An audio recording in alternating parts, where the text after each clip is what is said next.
Apakah penyembuhan orang yang kena sihir harus mencari buhulnya? Karena kita tidak tahu di mana dan bagaimana cari buhulnya. Nah, ini yang saya katakan tadi, cari buhulnya, berusaha.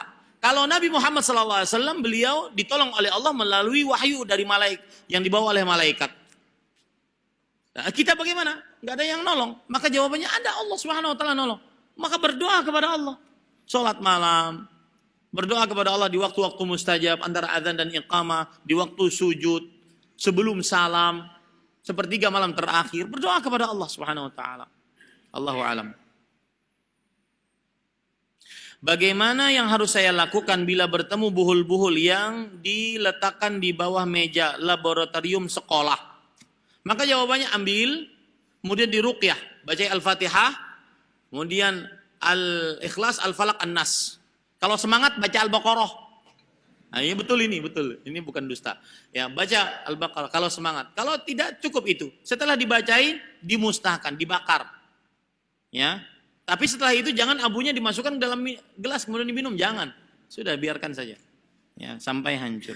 Dan kalau seandainya buhul-buhul tersebut masih ada ikatan-ikatannya, dan ini pernah kejadian, saya pernah terjadi, ada seorang Arab Saudi datang dengan tenaga kerja Indonesia, perempuan. Dia mengatakan, Ahmad, nih kelakuan keluargamu, wah malu sekali gitu. Kelakuan wargamu, menyihir kita. Ini prakteknya, rambutnya diikat-ikat. Rambut kami sekeluarga diikat-ikat, kata dia. Dan dilihatkan. Sekarang tugasmu harus melepaskan ini buhul-buhul semua. Nah, saya coba baca Al-Fatihah. Ya.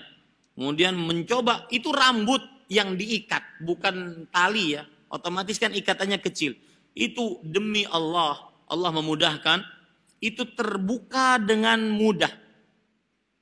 Ya, jadi maksud saya, kalau ada buhulnya, ikatannya sambil diruqyah, sambil dibukain. Ya, baru setelah itu dimusnahkan. Kenapa demikian? Karena biasanya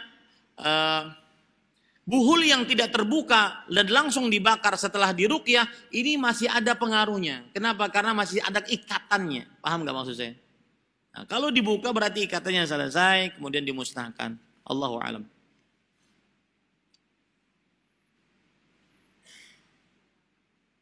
Bagaimana jika kita menemukan jimat dalam bentuk surah Al-Fatihah dalam tulisan Arab serta keris, apakah harus dibakar dan bagaimana menghancurkannya, Ustaz? Tolong doakan keluarga saya, bapak ibu saya bersih dari perbuatan syirik kecil dan syirik besar dong. Cuma syirik kecil di sini. Maka jawabannya ya, dikhawatirkan itu keris adalah keris yang dikeramatkan. Ya, keris yang dikeramatkan, maka musnahkan saja. Tetapi ingat, jangan sampai membuat kegaduhan di tengah masyarakat. Ya, musnahkan, tapi jangan sampai membuat kegaduhan di tengah masyarakat. Misalkan itu keris disimpan oleh bapak, ente nyuri, kemudian setelah itu dimusnahkan di hadapannya, marah dia nanti. Tapi harus diberitahu, ya, dihilangkan syubhat yang ada pada bapak, diajari iqamatul hujjah dan seterusnya. Dimusnahkan dengan cara dibakar, dilumerkan. Ya, wallahu a'lam.